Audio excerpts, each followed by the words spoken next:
All right, everybody, welcome again to another look at some of the authors that have influenced us. I'm Daniel here at AutoCrit. We are the premier online source for authors. We have our online community, we have our online academy, and of course, we have our online writer's desk, which is a workspace which allows you to level up your work like nothing else. And for those of you, a lot of you know what we're talking about. You're on board, you're members, you're part of our community. But for those of you who don't, well, we'll be getting into a little bit later as we discuss our authors today. Today, I want to discuss Michael Crichton and Stephen King. Both are very well known, prolific authors, genre writers. And so I think it's interesting to see two authors who both have quite a varied career and quite a successful career over a long period of time, and look at what makes them similar and what makes them different.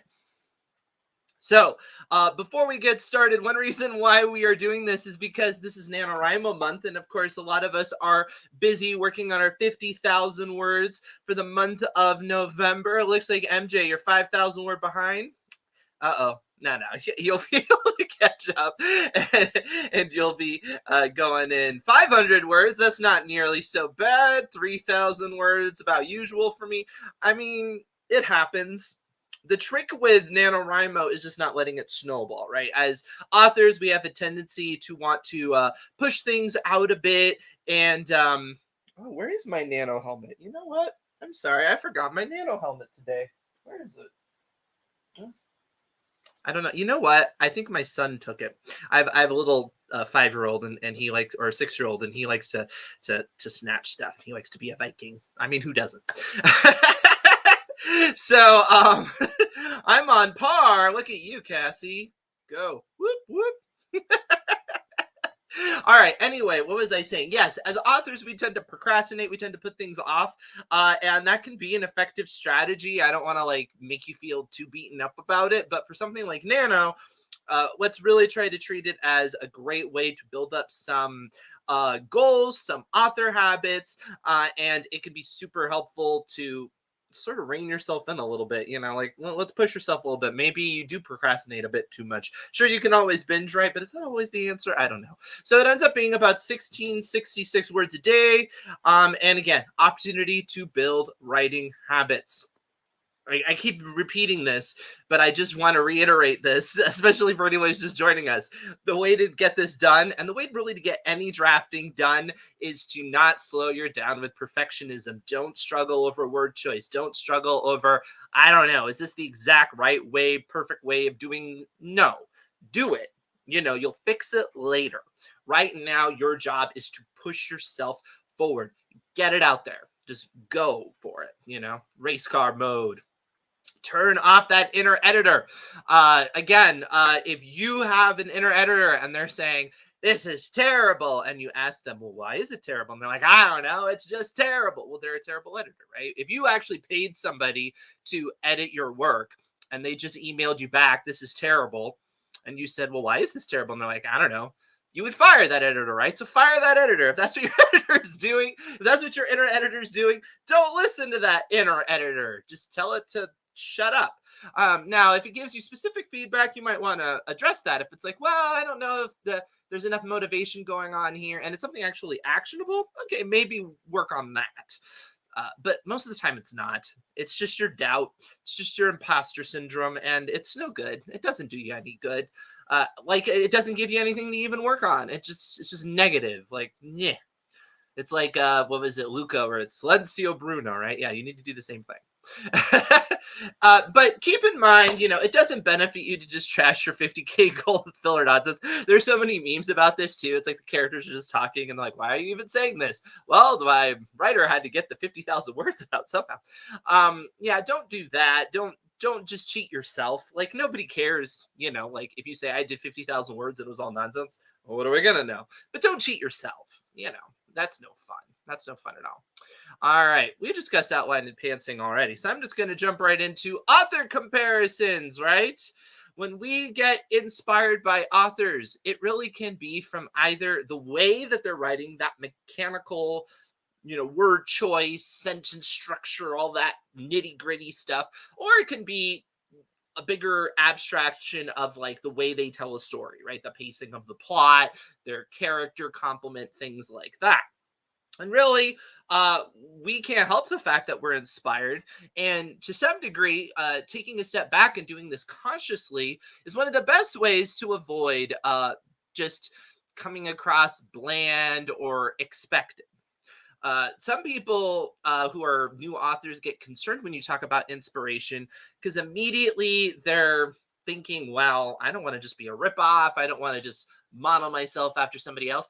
But that's not what you're doing when you're doing it consciously, right? When you're doing consciously, you're asking yourself, well, why do I like this so much? What is working for me? And the truth of the matter is, like I said, everybody gets inspiration from somewhere. The best artists do, and you'll notice a lot of them will be able to tell you. They'll be able to say, "Oh, it was this author? It was this book?" And granted, you don't always know every piece of inspiration, right? But you can often point to certain authors, and it's nice to have that kind of muse, that well to go back to. Sometimes it's just people that just make you excited about reading again, right? Because it gets to the point where if you do it on a regular basis as a hobby, or maybe you're trying to monetize it, so you're giving yourself more concrete goals, so you're working more readily, and it starts to feel more like a job. Nah, I'm just kidding. But it starts to feel like a job, a job you like, but it feels more like a job. And you might need to uh, remind yourself as to why you even do it in the first place. So to kind of recapture that love, it's kind of like when you go out with your significant other to like the place where you had your first date, and it's like, oh, I remember the memories. It's like you want to go back to some of those works you love, and it could be even like, I don't know, the monster at the end of this book or something, right? It could be anything, but it could be helpful to do that just to regain. Oh, that's why I like books, and that's why I like storytelling, and all of those things. You don't have to read every word of Pride and Prejudice because your character decided she loves Jane Austen. Oh, that's like a research question. That's actually an interesting question. You kind of slipped into there. I like that. Yeah, when you have a character that is really passionate about something you are not, and you've decided you want to have that in your story, like, I don't know, I could say my character really loves professional golf, and I don't know anything about professional golf. Well, you have to decide how much research you want to put into it, right? Because there will be people that know professional golf, and obviously if your main character claims to be somebody who likes professional golf, you need to know the level. But what I think is generally the best idea is, instead of like completely pulling your hair out about it, is be pretty smart. Do a little bit of research. You can usually do the high level stuff, and then what you want to do is you need to find somebody who is an expert in it, or like, an expert, not necessarily like they have credentials. I don't think you can get like a master's in professional golf, although who knows? But, somebody that really knows their stuff, and just kind of ask them for some of that jargon, some of that in speak. Because if you just slip in a little bit, then the person's going to be like, whoa, that's a deep cut. They know what they're talking about. And then you can kind of smoke and mirror your way through the rest of it. It's a little bit of a trick, but it does work. It's actually a good thing in general. If you can get a deep dive into a specific detail on a topic, you tend to give the audience the illusion that that goes across the board. So this is how I got through a lot of college. All right. Now, one thing you want to do when you're looking at your inspiration, when you're going back to the well, especially something like Nano, you get into the rut or whatever, and you need to go back. You'll ask yourself, why am I enjoying this so much? Take a step back, allow yourself the break to just enjoy it, but also ask yourself why. Why why is it resonating with you? And if you can't quite answer the question, that's not something to cheer yourself up about. But if you can, then you will be able to be inspired in a more specific way, in a more concrete way, right? Because then you can ask yourself, well, how do I do that? And that's the difference between being influenced or inspired and like straight up plagiarism, right? Because like plagiarism is that uncreative thing where people just take elements of something and they have no idea why the author even did it or anything underneath it. And so it just feels like a knockoff, like those cheap, things you see at Walmart in the dollar bin. And you're like, oh yeah, this is totally like the plagiarism of whatever Die Hard or something, because like they simulated the camera shot and all of that, and it's like, yeah, but like they don't really understand what made that film successful, right? They're just borrowing it in a shallow way. So you don't want to do that, of course. But what you can do is ask yourself the question of why you're enjoying it, and that will get you deeper, right? So, for example, this is something I brought up before: is that the last scene of A New Hope of Star Wars? It's just an iconic scene. It works really well. It's just a pow ending, right? So, what if you wanted to be inspired by it? Well, you could like plagiarize it, right? And have like, there's a huge weapon that's approaching the people, and the guy has to go through a little tunnel in order to disable it. And it's like, okay, fair enough, but that's not necessarily what made it work. That was really cool, but what made it work was, okay, you have the main character, their backup is against the wall, and they have this villainous force that's after them, and then the villainous force gets taken out by the character that was the skeptic the whole time, because they've been influenced by the main character to be on the right side. So it's a big cheer moment, right? And so then he takes out the villain, and then the main character still has to take out the big obstacle, right? And then right after the main character does that, you have that relationship character, that voice in his head saying, the force will be with you always. So you have that shake hands moment. And it doesn't have to be disembodied. Maybe in your story, the relationship character didn't die and they're actually there, right? But you get those things all in a row. It's like boop, boop, boop, boop, and you knock all those dominoes down, and you can create a very similar effect, being inspired, but it's not, what you're doing is really getting at the core. It's like that recipe, right? It's like learning the basic, batter for bread or something like that, that starter. And then from there, you get to make it your own artisan creation. But you need to know how to make it rise. And when you see people that are really successful, then you ask them, and they'll be like, oh, I'm going to use a baking metaphor. They'll be like, oh, well, the trick is, you get the water to this like right temperature at this moment, and things like that. And that doesn't tell you how to make a good dish. What it does is it tells you how to do it well. Somebody's like, it's dough for bread. Yes, I'm not a baker. My wife is a really good baker, though, so she'd be cringing. All right, so we're going to talk about. This is why, like I said, you have to know enough detail to not be called out. I just represented that, right? I did not do that deep dive and that inner reference to like smooth out the fact that I was going to use the wrong terminology. I didn't set myself up for that. So we have Michael Crichton and Stephen King. Both are genre writers that have very different styles in their writing, a different tone in a lot of their pieces, although they both are similar in that, you have sci-fi elements, you have horror elements in both authors. Of course, Stephen King is more famous for his horror elements, and Michael Crichton is more famous for his sci-fi elements. But they're in a similar enough category that I thought would be interesting to compare them. There's certainly a crossover audience that reads both as well. Now, when it comes to the characters, we talked a little bit about this last week, so you can always look at that. But, it's straightforward. You have your protagonist, your main character. You have your antagonist, the force that the main character is trying to overcome. You have the relationship character that's explaining how the main character can get past that obstacle, and you have the distraction character that is I just see this comment. Daniel is not allowed to do any baking related writing since he has not researched enough to fake it. Fair enough.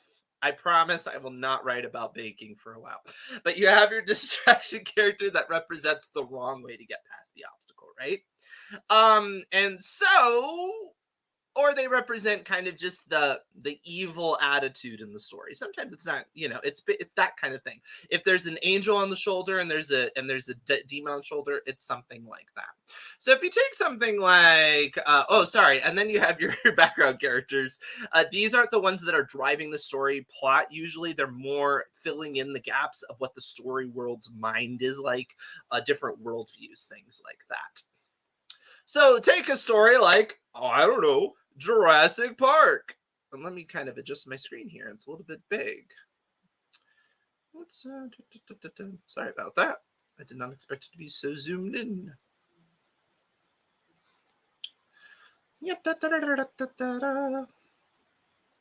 Oh, great. Now it's locked. Okay. There we go. The beauty of live streaming. Okay. See, this way you know it's live. That's the idea. Authenticity. Unless I'm writing about someone who can't bake. Fair enough. Then I'm just writing what I know exactly. It's actually really easy for me to write about characters who don't know how to do X if it's a mechanical sort of thing, because I'm not that mechanical. It's artist brain versus whatever. So we have the characters of Jurassic Park. Let me kind of sort them out, right? So you would say you could make a case that the main character is Alan. The antagonist is, of course, the dinosaurs. Really, the velociraptors are kind of like the big one because they're kind of like the ultimate form of the dinosaurs. They're the smartest. They're the kind of the ghost story at the beginning that gets brought up.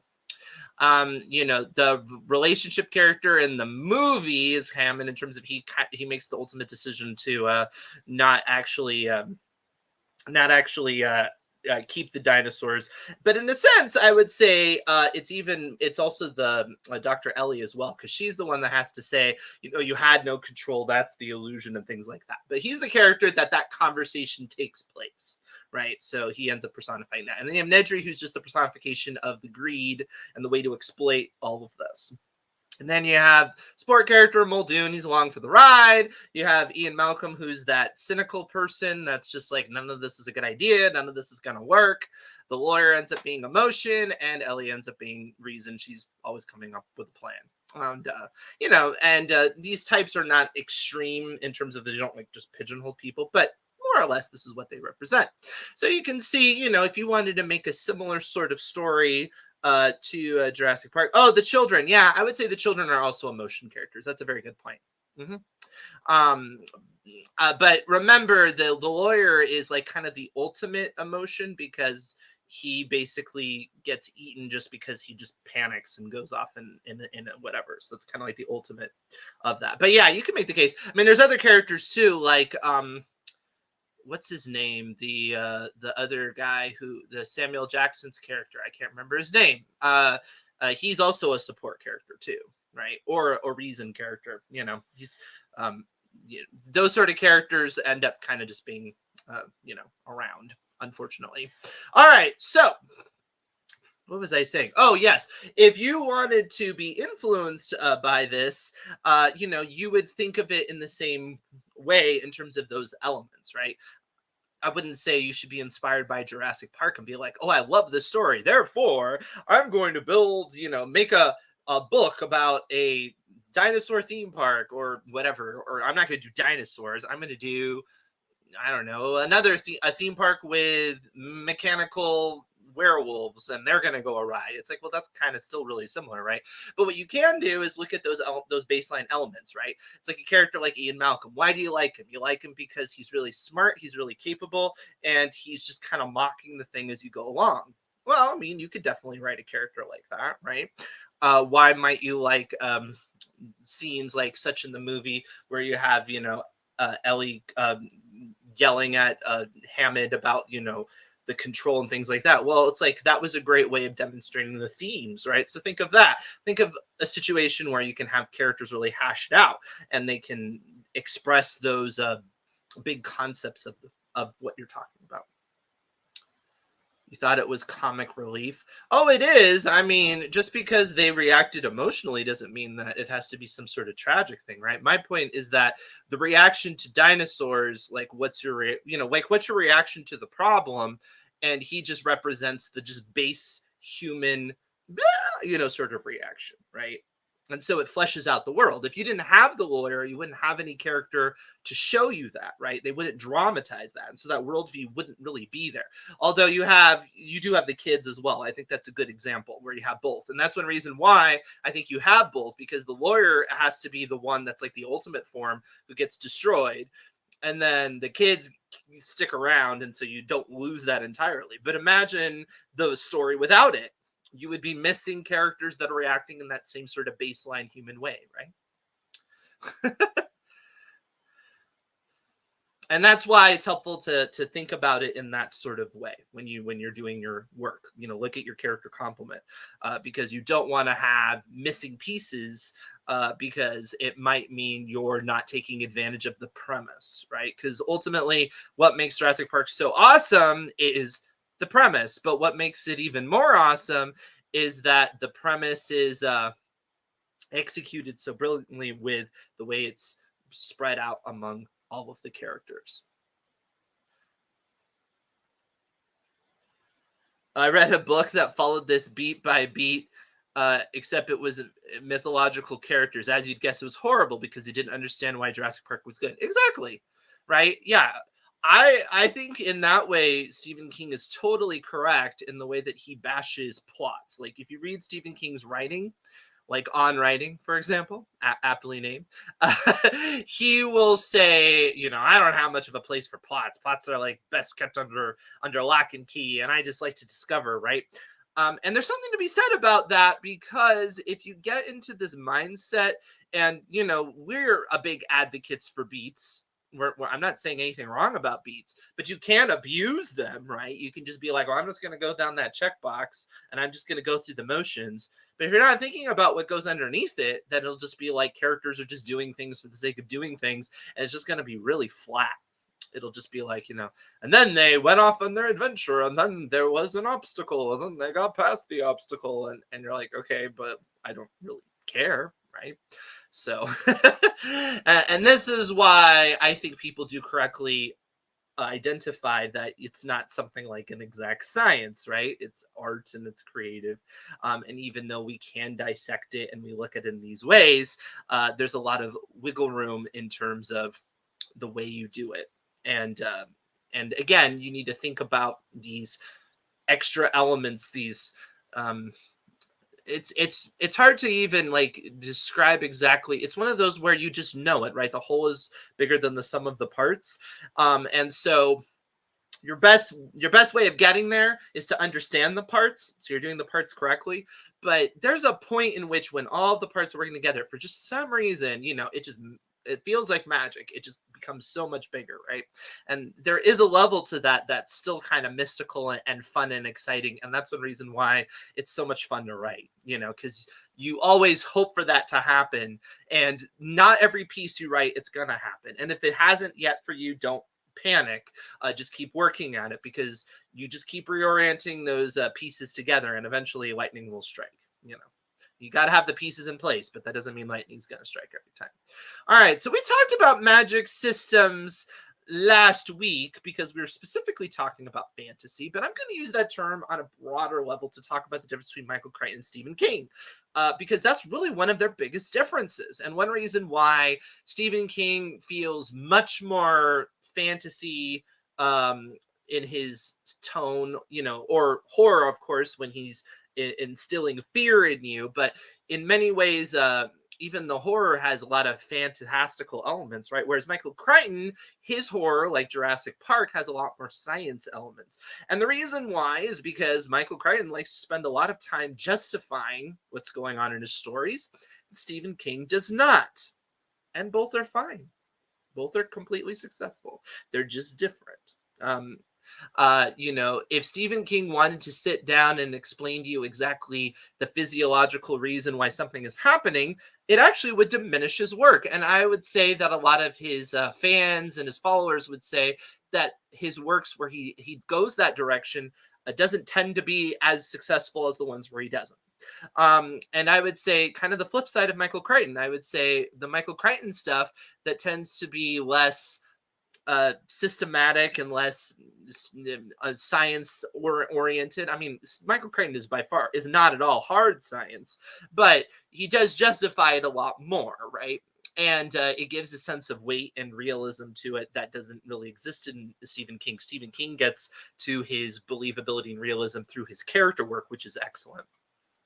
But but you have to accept things in Stephen King that are rather outlandish in ways that you don't in the same sense in Michael Crichton, although you certainly have to accept big leaps there as well. But you can see the difference, right? And that's something to keep in mind no matter what you write. Because again, I'm talking about the quote unquote magic system, but neither of these people write really traditional fantasy, right? I'm talking about their fictional elements. So this is something uh, oh, I love this. Stephen King admitted he can't explain things. Right. And so maybe that's you. Well, that's fine. Does that mean you can never write science fiction?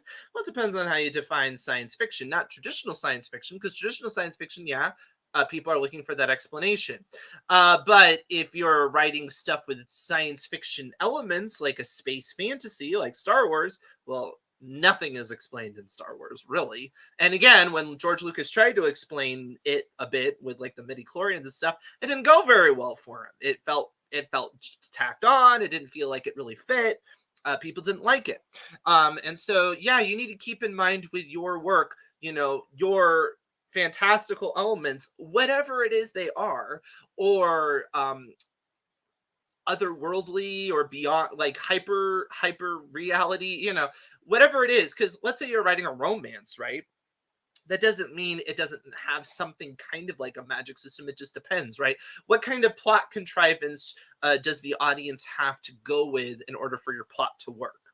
And that's something where in a romance, it can be something like the reason why they're not together is because somebody misheard a conversation, is like the classic cliche. And essentially what you do when you do that is you're asking the audience to believe a world in which somebody doesn't just go up to somebody and say, hey, did you really mean it when you said that I overheard in that conversation? Instead, they'll just be like hurt and never want to talk about anything and disappear. And then they get back together when they're like, oh, that wasn't your old girlfriend. That was your dog sitter, and that tends to frustrate people because that's a contrivance that's not really great. So, but you need to ask yourself, what kind of contrivance are you asking the audience to believe when your world works, and in that case, what you how much you're going to explain it. Here's an example: Knives Out. Right? I don't know if you've seen the film, but one of the conceits in that is that the main character cannot tell a lie or they throw up, and that's a huge plot element. It's a little weird. I'm not even sure how psychologically probable it is. I've not heard of it. I guess it's possible, but it just goes with it, and you just have to accept it. But it does have a clear system, and it's very explainable. It's just a clear rule: you lie and the person throws up. And so therefore, when the plot demands that the main character has to lie, well, you're kind of on the edge of your seat because you understand the rules, right? Now, if you did a story like that where it wasn't as explained, the system wasn't explained, that this fictional system wasn't explained, and so they just kind of randomly threw up, it'd just be like you wouldn't follow it, and you wouldn't have any sort of tension when the situation presents itself, right? It would just seem like all of a sudden, oh, it's like, okay, I guess this character throws up at random times. And perhaps for a comedy, when you want to just do unexpected stuff, that would work really well. It's like, yeah, you never know what's going to trigger them. They could just throw up at any given moment. And then it's like, that's the joke, right? But again, very different audience. It sounds like Barfarama. Knives Out actually doesn't have a lot because that's kind of the tension. That's one of the brilliant things about that story. And I don't want to spoil it if you've never seen it because it's excellent. It's really a story to study in terms of the setups and the payoffs and things like that. I did actually a whole event for that for AutoCrit Pro members. Any of you catch it? It was fun. And yeah, it's great. I can't wait for the sequel. Anyway. So yes, magic systems or anything. Do you want it to just be fireworks? Again, the idea where the main character, just throws up for just random reasons. It's kind of like a fireworks display. It's like, oh, this is fun and crazy and whatever and weird. Or do you want it to be like chess? In which case, you're figuring out the strategy. How do they avoid throwing up? When are they going to throw up next? And whatever. Kind of a weird example, but I hope that helps you kind of bring it down to earth, because I don't want people to think that this is just something that applies to highfalutin fantasies like, what Brandon Sanderson writes or something like that, like last week. It really applies to anything. All right, so let's talk about writing styles. I want to look under the hood on these authors and get a sense of what they are like. So, hold on here. All right, so I have Stephen King, and I'm going to compare him to just general writing. So, how does Stephen King compare to just general writing out there? And when we look within the writer's desk, what we're often looking at is, what we are looking at is successful writing, because we didn't just throw in every book that's ever come out on Amazon or something like that. We looked at works that people care about, because that tells you better trends in terms of what is successful. So you can see he's very much in line with normal. Um, and it would make sense. You would expect that for somebody who's so successful and so broadly accepted and things like that. However, there are a couple ways in which he does deviate from the norm. So Stephen King does write longer paragraphs than normal. He tends to have more words in paragraphs. He's right on track in terms of the average words per sentence, though. So you'll just see that when you open the Stephen King book, you'll expect less white space between those paragraphs. However, the pacing of the book probably doesn't affect you in the same way it might with somebody else, because that sentence length is the same. So that is pretty cool there. Stephen King has no adverbs. Oh, does he now? That is something that he says, right? The road to hell is paved with adverbs. Well, stay tuned, because we're going to find out if he practices what he preaches. All right. So let's go down a bit. Stephen King has a little bit less dialogue than normal, at least in the example that I have here. And look at his adverbs. Dun, dun, dun! Yes. Stephen King actually uses a fair amount of adverbs. This is adverbs in dialogue, which is adverbs in his dialogue tags. Yeah, look at that. Interesting, isn't it? Almost double. So that's fascinating. What about adverbs in general? Also more than normal. Mm-hmm. So it goes to show you that sometimes what you speculate about yourself, or what you speculate about what you're doing, is not the same thing as what you're doing. Now, I don't want to rag on Stephen King too much for his advice, because one of the reasons why we have this report in the writer's desk is because you do need to be cognizant of your adverbs, and you can overuse them. But it is rather amusing to see that he does use more than the average author, at least according to our general fiction report. So fascinating. Now, other categories, not so much. Showing versus telling is pretty much normal. Filler words, a little bit more than normal. He uses passive more than normal, which is interesting. Redundancies is pretty much the same. And initial pronouns and names and sentence starters, all within normal. Now, generic descriptions, he uses a little bit more than normal. Again, I wonder if that the general descriptions and the what was the other one that was a bit high, not the passive, the filler words, is because his writing can have a more conversational feel than some people. It's not quite as detached, third person, super high narrator kind of clinical almost feel that can happen. Maybe that's why. And so it has a more conversational feel. A deep dive on that would be interesting to look at. Something you might want to look at yourself if you're a Stephen King fan. Does about as much repetition as normal, a little bit more. And I think that makes sense. Stephen King's quite a motif guy. He likes his motifs. He likes his thematic messaging and things like that. So, yeah, that would make sense. All right. So let's look at Michael Crichton versus Stephen King. And we can see Michael Crichton versus Stephen King, very similar in the word choice and repetition, but not at all when it comes to the pacing. It's a similar result to what we had last week with Brandon Sanderson and Tolkien, right? And you would probably, at least I wouldn't be that surprised with this result, because, yeah, Michael Crichton books kind of fly, and Stephen King's books tend to be slower.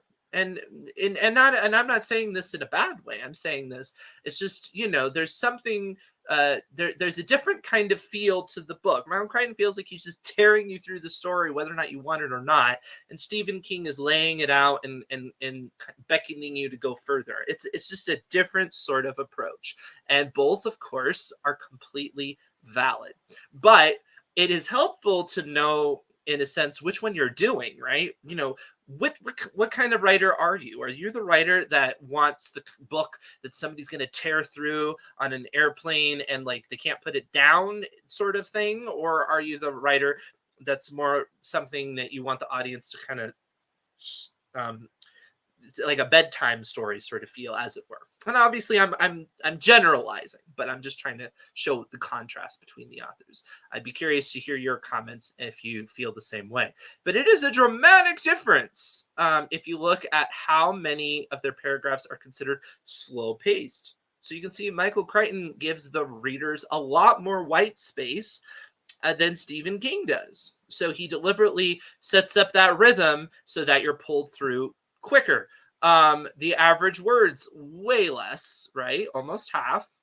And even his sentences are quite a bit shorter. So it's snappier throughout. It's pulling you through. Now, of course, Michael Crichton does tend to write shorter works too. Certainly, Stephen King has written longer works than I think anything Michael Crichton's ever written, because he's written some very long ones. I don't think Michael Crichton has ever written anything quite on the length of some of Stephen King's work. So in general, he's just a quicker author, as it were. It's again part of the style, part of the differences. Dialogue. Michael Crichton has a lot more dialogue, which is one reason why he flows faster, because dialogue is almost always quicker, because people tend to use less words when they're speaking than you're going to use in prose, especially if you're doing it right. And Michael Crichton does write dialogue that flows quite naturally. Dialogue tags, pretty similar, although you'll notice Michael Crichton is more inclined to use other verbs versus said. And I wonder if that's partly because that's a way to have a tightness of information, right? It's a conciseness, because if you get that verb in, you can relay information otherwise. Probably also there's more blocking, as it were. There's more stage direction, as it were. I'm using theater terms, more action around his dialogue. But then the other thing is look at the adverb use. Yeah, you would want to use different, and obviously I say it's me, it says your count. It's Stephen King is who I'm comparing it to. Because that's what I put in the one I was analyzing, just in case you didn't know how the writer's test work. Adverbs. There's a lot more adverb tags in Stephen King than there's Michael Crichton, so that would imply another reason to do the verb, right? Because you might use whispered instead of said quietly or something like that. And often I would say that is the better strategy. So I'm more on Team Michael Crichton's side on this than Stephen King in terms of what I prefer to do mechanically. But it does go to show you got options. It also goes to show you when you're, putting your own work in the writer's desk, be cognizant of who you're comparing to, because depending on who it is, that data is going to shift quite a bit to show you that difference. And that's the value of that report. So adverbs in general are pretty similar, although you'll notice Michael Crichton does use less than Stephen King. Showing versus telling, similar. Less filler words, which is not a surprise since he has shorter sentences. A lot less passive phrasing. Now, you might notice that Michael Crichton does feel very active when you read it, right? It's like, this is happening, this is happening, this is happening, it's just a different tone. But look at that. It's almost half, right? And it makes a difference. It has an impact when you read it. Number of cliches a little bit less, so Michael Crichton is less likely to use something that's expected. Now, this might sound negative. It's like, Stephen King cliches. Well, I mean, there's not that many for the amount of space. But the other thing too is that cliches are given a bad rap because it's something that's expected. But on the other hand, sometimes you want to use something expected because maybe you're turning it on its head, which is That's the Stephen King sort of thing to do, is to turn something on its head.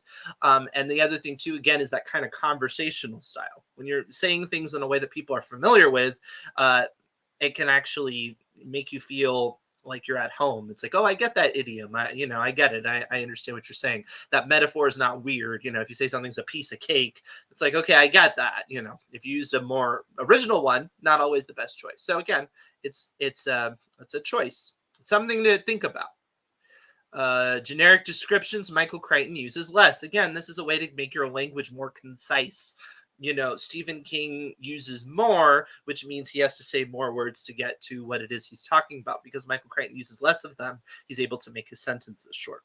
So if you see that your sentences are long, you might want to look at your generic description and look and see how that's comparing, because it could be that's an opportunity. And generic descriptions are things like it says there, nice, good, pretty, words that don't add a lot of value to the page because they're rather ambiguous. They are generic. And so rather than words like that, you can use alternative words that carry a lot more substantive meaning. And again, you get more words, more bang for your buck. So, all right. And let's compare. Let's look at it the other way. We're going to see pretty much the same sort of result, just in reverse, right? So you'll see the difference. This is Michael Crichton compared to Stephen King, and you can see the dramatic difference in terms of the pacing of the paragraphs, the average words per paragraph. The sentences are shorter, a lot more dialogue. This is even more pronounced when you see a direct comparison between these two results. Adverbs, a lot less adverbs in the tags, more similar adverbs in general than the other one. Filler words, Stephen King has more. The trend obviously continues, and we're just seeing it in reverse. Generic descriptions are also lower in this example, and this example, Michael Crichton actually has a little bit more repeated words than Stephen King, which is interesting, but that also can be a way to speed things up, because you can do this to this and this to this and this to this and this to this, and that repetition can make it go quicker because you're not using a lot of extra words. You just keep referring to the same thing and just keep building on it. So it's possible that that's one of the things that are going on. So what are some of the things that you like to compare to? I'm curious, for those of you out there. My window's huge. Do a little shenanigans here. And what are some of the things that you like to compare to, or some of the things you specifically like to look out for when you are going in the writing desk and comparing yourself to authors? I'd really be curious to see that. Let me go back to some of the comments, because I had my other screen up and it was hard for me to see the comments.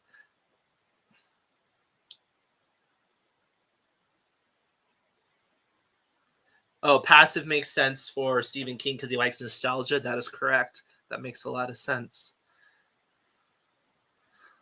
I like the faster pace of Crichton's work. It's hard for me to get into finish Stephen King's work. Fair enough. Crichton is more action horror. King is more tension horror. That is correct. There's quicker payoffs in Crichton, which in some ways lessens that impact. I would say, the type of work that keeps you up at night, the Stephen King style might be more to your benefit than to just come right to the chase, right? Because you're not building that suspense in the same way. Is a slower pace more likely to have retention than forgotten quickly? I don't think that's necessarily true, but that is something to think about, because certainly and generally that seems to be true, right? Because memories where something happened really fast, you tend to remember less than things that took place over a longer period of time, because you have more time to process it. However, things that are very dramatic that happen in a short span of time, you can certainly remember. Like some sort of traumatic event, like a car accident or something like that, can certainly have a major impact on you. Although I would say even in those situations, what tends to resonate more is that aftermath.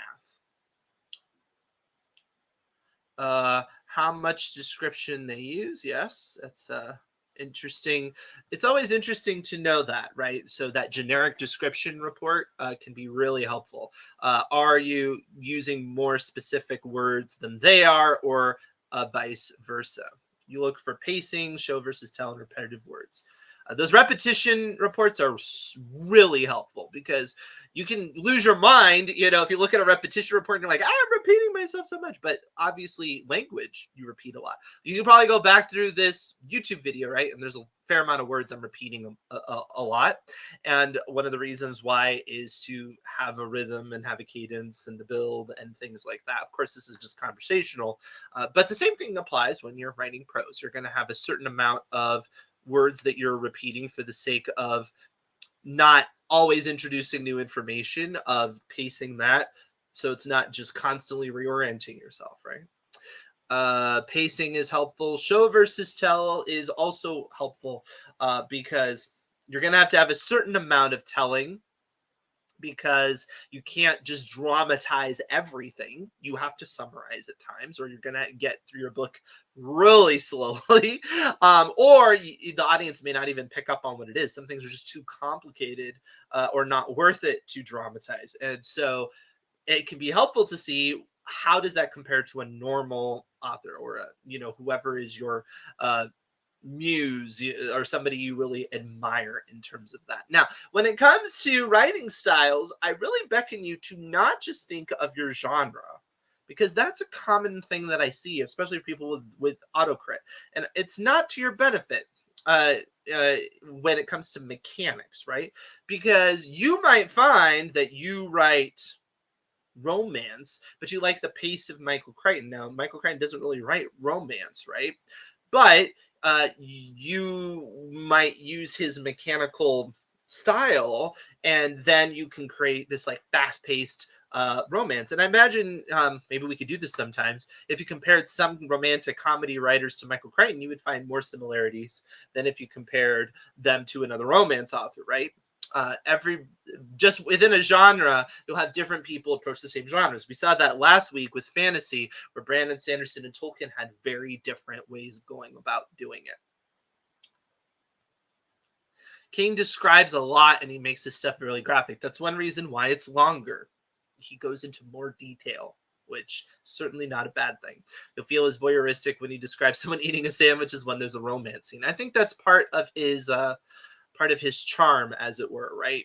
Is that and one way he can get away with his not realism, but the believability, because I described earlier that highly descriptive nature is that human reaction to things. It's the character reaction to things. It's not the logistics. The logistics is something that he is not nearly as concerned with as Michael Crichton, whereas Michael Crichton is the opposite.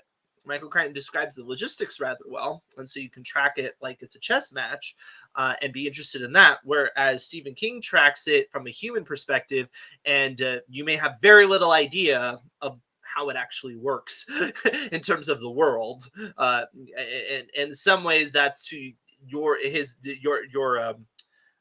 not detriment. It's to your elevated tension, especially with horror. I think in general, horror is a genre that doesn't tend to explain itself a lot, because we find things we understand not as nearly as frightening. So it's hard to have concrete rules and still maintain that heightened level of fear. Although I'm sure somebody will point out, somebody can, feel free to comment below, a horror example where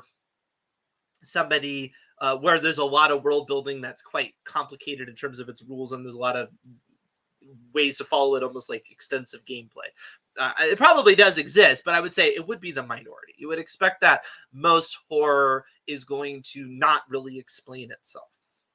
And I would say fantasy used to be more like that, but it's moved more in the direction of science fiction, partly because of the influence of science fiction, but also the influence of things such as video games that adopted that sort of framing and those sort of tropes.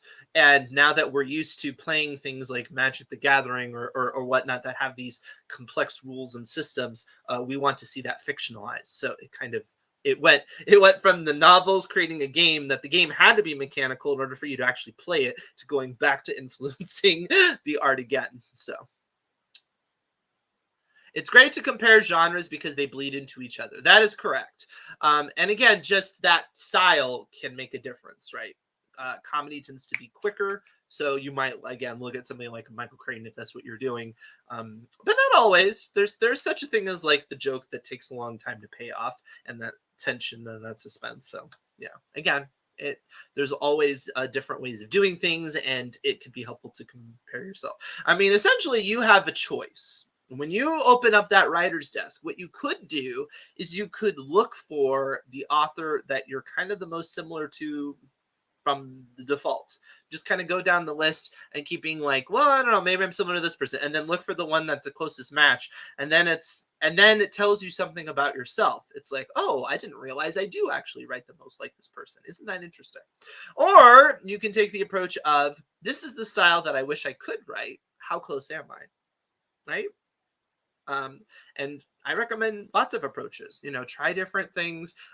It could be that you want to mix and match. Maybe there's a certain author that you really love their pacing of their sentences, but there's another author that you find the way that they describe things in depth is really good. So one, you'd want to look at generic descriptions, another one you want to look at. There's lots of different ways of looking at this. So next week we'll have another pair of authors. I certainly hope you're enjoying this as much as I am. I'm finding this really fascinating. Of course, we discovered the truth about Stephen King. Dun dun dun. So you can tell your friends that you have statistical evidence to back you up.